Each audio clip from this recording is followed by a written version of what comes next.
Salut à tous et bienvenue dans ce nouvel épisode du podcast Geeks sans modération en vidéo. Et oui, nous étions au Tarbes Asia Festival organisé par l'association QSO qui a eu la gentillesse de nous accueillir.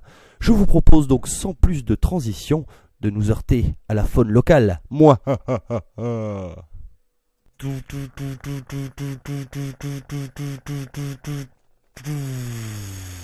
Alors le festival a pour objectif déjà de promouvoir tout ce qui est BD et manga et de mettre en cohérence les deux techniques qui est à l'heure actuelle mises en évidence grâce aux auteurs.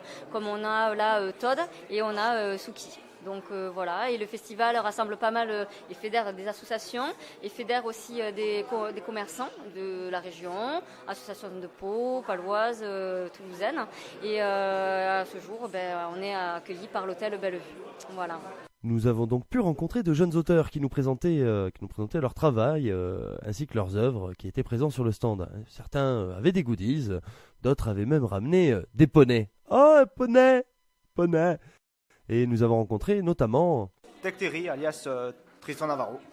Ça fait quand même un bail que je suis pas venu, mais ça fait toujours plaisir. Je me souviens que je participais souvent à des festivals pour présenter souvent quelques petits projets que je faisais à côté.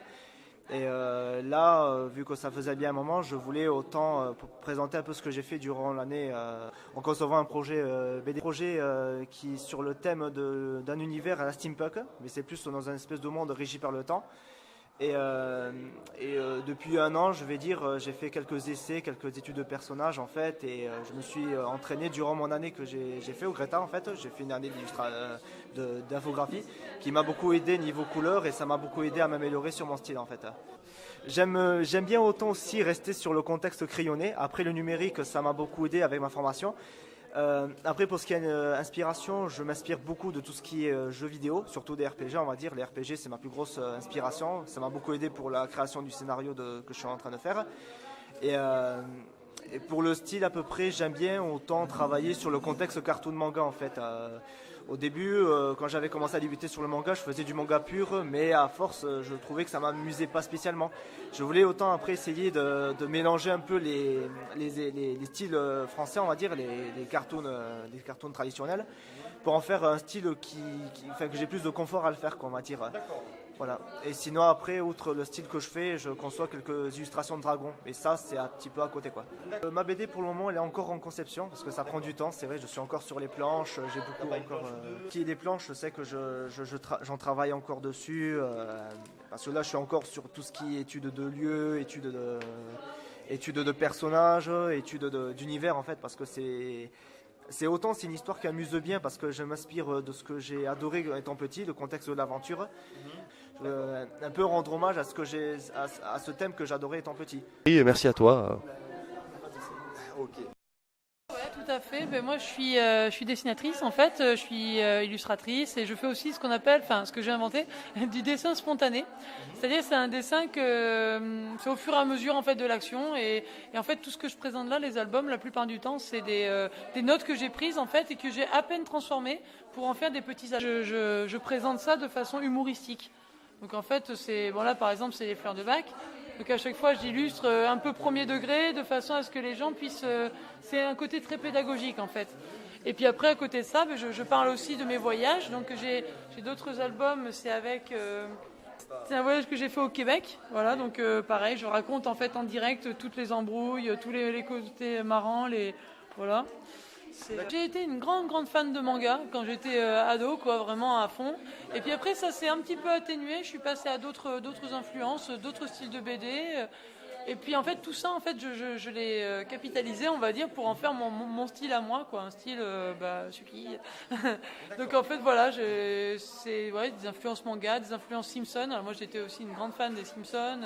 Tout ce qui est la bande dessinée, puis l'image en général, quoi. Moi, je suis une grosse fan de l'image, du dessin.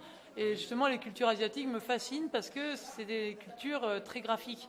Vraiment, il y a beaucoup d'esthétique, beaucoup d'images. Donc voilà, donc en fait, toutes ces influences-là m'ont permis de faire de ma passion mon métier.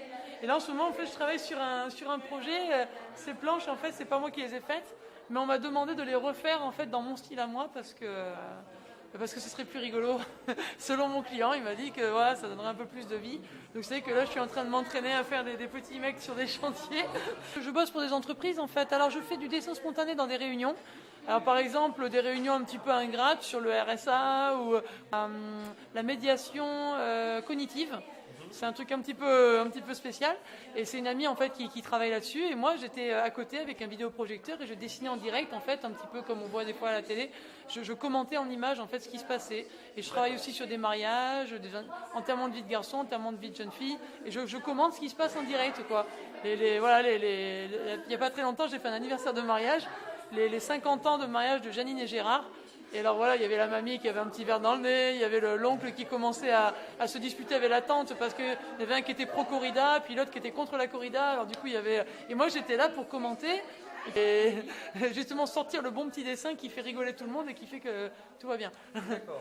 Voilà, donc c'est un boulot. Okay. Justement, le fait qu'on m'ait fait cette commande-là, ça me fait plaisir parce que j'ai quand même pas mal de ce genre de travaux-là à mon actif. L'année dernière, j'avais fait la même chose, mais c'était pour les écoles maternelles. En fait, c'était un petit bouquin pour expliquer aux enfants de 0 à 3 ans qui rentrent à l'école maternelle comment ça se passe à l'école. C'était une façon ludique, en fait, d'expliquer aux petits et aussi aux parents, parce que ça permettait, en fait, le bouquin était un support visuel pour les parents comme pour les enfants. Voilà. Puis là, il n'y a pas longtemps, je fais aussi ça. C'est une barrique de l'art plastique. Je fais aussi des... Ça, c'est des barriques en fait qui vont être vendues aux enchères au profit de ELA. J'ai fait une barrique, voilà. Donc en fait je fais aussi des trucs comme ça, je fais de tout en fait. Okay, très bien. Et donc on te retrouve sur www.suki-book.fr. Voilà, tout à fait. Également était prévu un concours de dessin pour les personnes du public voulant se frotter aux auteurs déjà présents. Également étaient présents des poneys dans la salle. Et continuons ce petit tour des auteurs en puissance avec... Ambelina Leander. J'ai déjà fait le festival de la BD de Tarbes et puis plusieurs fois. Alors moi je suis plus influencée portrait réaliste, comics aussi parce que j'ai subi l'influence du comics et le manga à l'origine. Donc je suis un peu tout. Je suis Madeleine Cadeau et ça fait plusieurs années que je fais des festivals. Comme ma collègue, je faisais les festivals de Tarbes, puis à Bagnères aussi. Puis après, j'ai fait quelques Japan Expo sur Paris, tant qu'à faire. Et j'ai même été en Belgique une fois. Et voilà. Et après, niveau dessin, je fais un peu de tout. J'essaie de construire mon propre univers. J'ai un style qui se rapproche un peu de manga pour l'instant, mais ça évolue, donc on verra ce que ça devient. D'accord.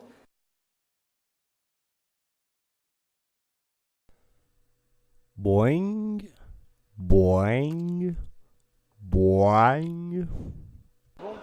Donc alors nous sommes au stand de Go et je suis avec Fabien donc qui explique, donc explique-nous un peu ce que tu fais ici et le stand de Go. Donc on apprend à jouer au Go j'imagine.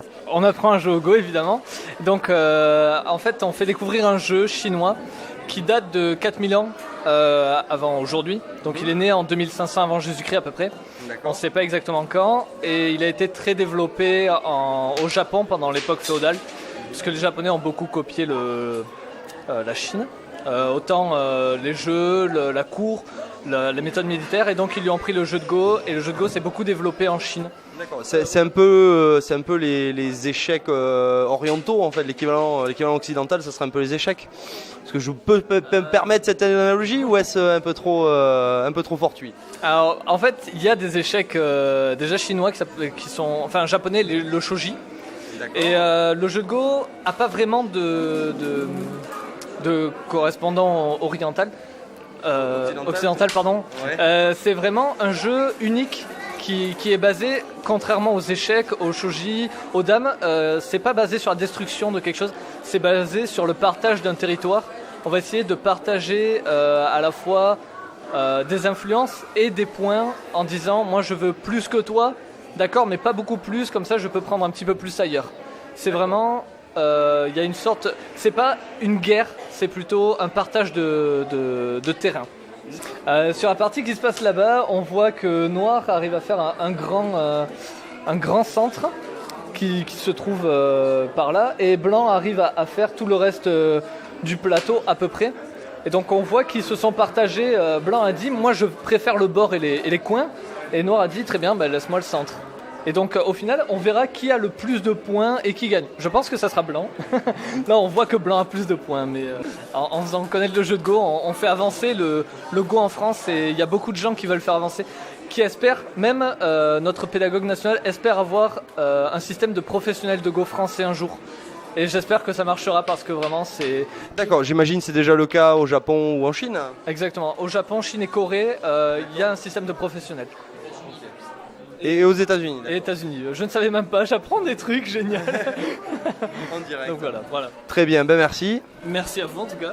Pas de-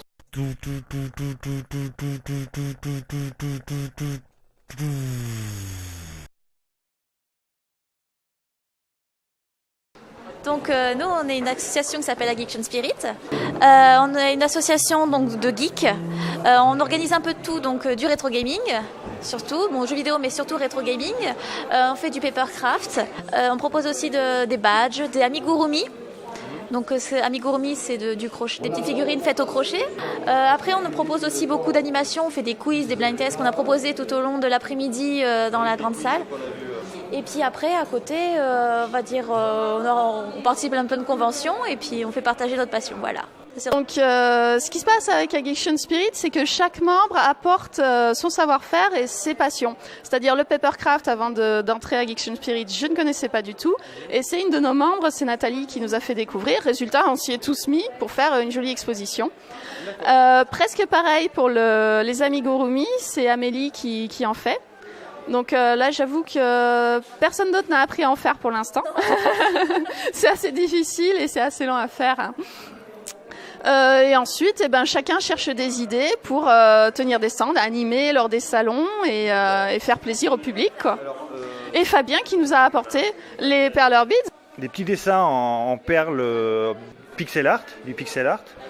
Et en fait, on a une communauté geek qui l'a dérivé pour faire des dessins.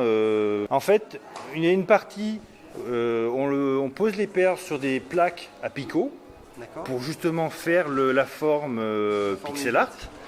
Et ensuite, on passe au fer à repasser. Ah d'accord, pour faire fondre. Pour faire fondre, voilà, pour qu'elles fusionnent entre elles et donc former un bloc. Donc après, il y a plusieurs techniques de fonte qui font qu'on peut accentuer le côté pixel art, comme ici, ou alors garder le côté perle que l'on a au départ. Boing, boing, boing.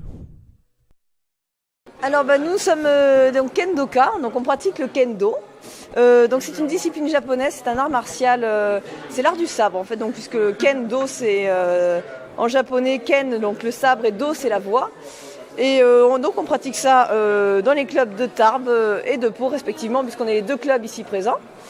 Qu'est-ce que je vais raconter d'autre donc en fait on pratique ça avec des armes qui s'appellent des shinai. Donc ce sont des armes en bambou, donc avec 4 lames de bambou, donc avec lesquelles on frappe à coups réels. Et on a aussi les boken qu'on utilise uniquement pour les katas. Par contre ça ce sont des armes qu'on n'utilise pas à coups réels, c'est simplement une simulation de coup on ne finit pas la frappe. Après, donc, pour pratiquer cet art martial, on est également équipé d'une armure. Donc, par exemple, voilà. Donc, composé du taré. Donc, c'est une espèce de petite jupette qui ne fait que protéger des coups sur les hanches qui normalement ne sont pas admis, mais donc le sabre peut déraper. Après, il y a le plastron qu'on appelle le dos. Donc, qui sert à protéger des coups qui peuvent être portés de manière latérale, donc la coupe qu'on appelle la. J'ai les coques flottantes. Voilà, on protège voilà, donc pour le dos. Et après, on a un casque qu'on met sur la tête. Donc ici, donc ça c'est le mien, avec donc ce qu'on appelle le men, donc avec les frappes qui sont portées sur le dessus du crâne, éventuellement de manière latérale. Et en plus de ça, vous avez les protège-bras qui s'appellent donc des côtés, donc qui protègent l'avant-bras et les mains. Voilà, les miens ils sont un peu noircis puisque comme je suis en blanc, contre les armures bleues, ça déteint un peu à force. Le cri vient du là, donc c'est-à-dire au niveau de, ouais, on voit pas là, mais ça vient de l'estomac en gros. Oui, comme voilà, les arts martiaux, voilà. Les gens qui savent chanter, ce genre de choses. Voilà exactement. C'est vrai que c'est une discipline qui est un petit peu bruyante. En tout cas, voilà, les premières fois où on assiste à des combats, on s'en prend un petit peu plein les oreilles. C'est pas uniquement pour un aspect, on va dire, esthétique, ou même ludique, mais c'est vraiment nécessaire pour la pratique. Et c'est vrai que dès qu'on commence à porter le casque, on est très très vite à court d'air. Et si on n'expulse pas, si vraiment on n'arrive pas à extérioriser l'énergie qui est canalisée pendant le combat, on tombe, je ne vais pas dire qu'on tombe dans les pommes, mais en tout cas on allait très très vite. Et à ce moment, on est rapidement à bout de souffle.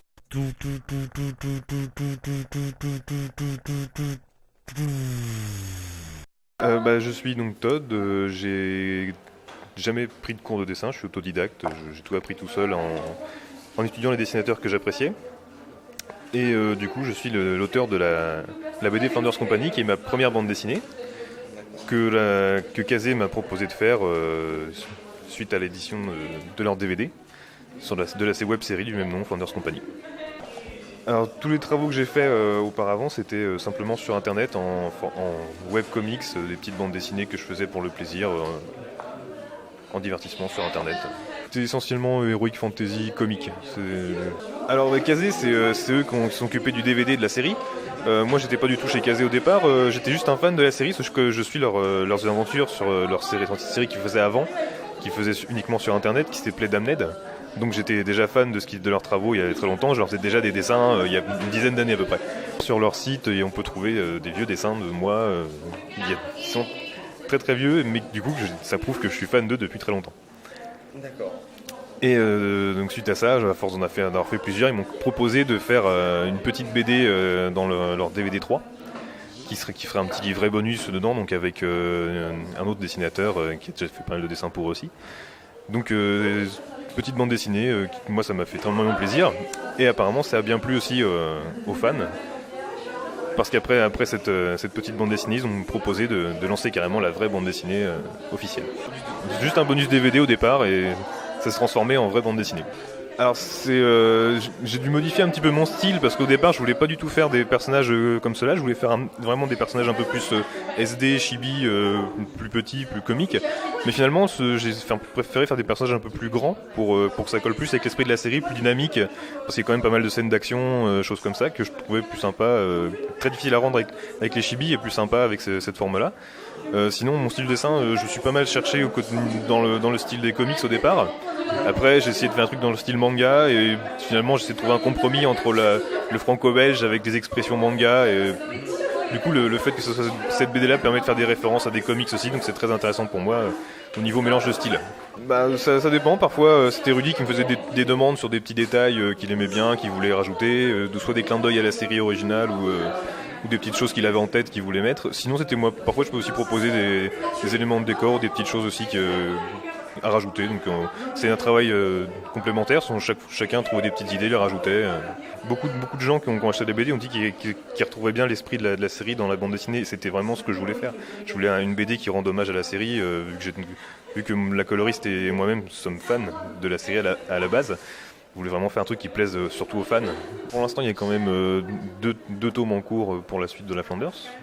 Et je vais voir pour essayer peut-être, si jamais ça s'arrête après le 3e tome, ce que je n'espère pas, j'aimerais bien quand même continuer, voir pour d'autres projets, peut-être dans d'autres styles, peut-être justement revenir au médiéval fantastique, comique, ou carrément un truc encore différent. Donc j'ai quelques projets en cours de réflexion, de préparation, que je n'ai pas encore présenté. Je ne sais pas du tout si ça se fera ou pas, mais j'espère continuer dans la bande dessinée. Je pense dans la même veine graphique, j'aime bien ce style assez simple et efficace, enfin fun, quoi, un truc comique et pas non plus trop sérieux. Ça m'intéresse pas vraiment de faire, je pense, de la BD sérieuse. Au niveau technique, je suis pas sûr d'avoir toute la technique qu'il faut pour ça. Je sens moins à l'aise sur une BD vraiment sérieuse. Je préfère vraiment le truc comique.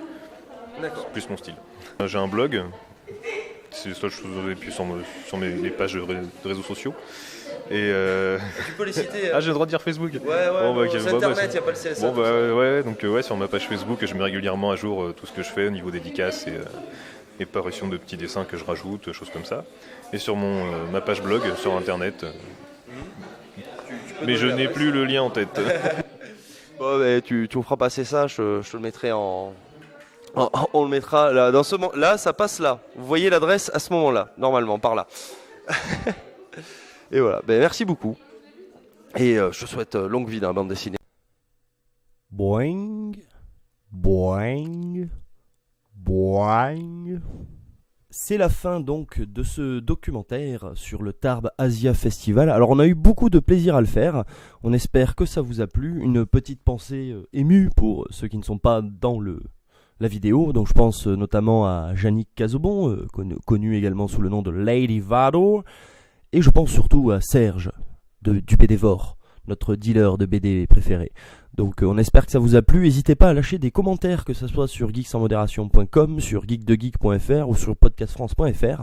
N'hésitez pas à voter pour nous et surtout donnez votre avis, que ça vous ait plu ou pas, c'est pas grave, nous on n'est pas sectaires.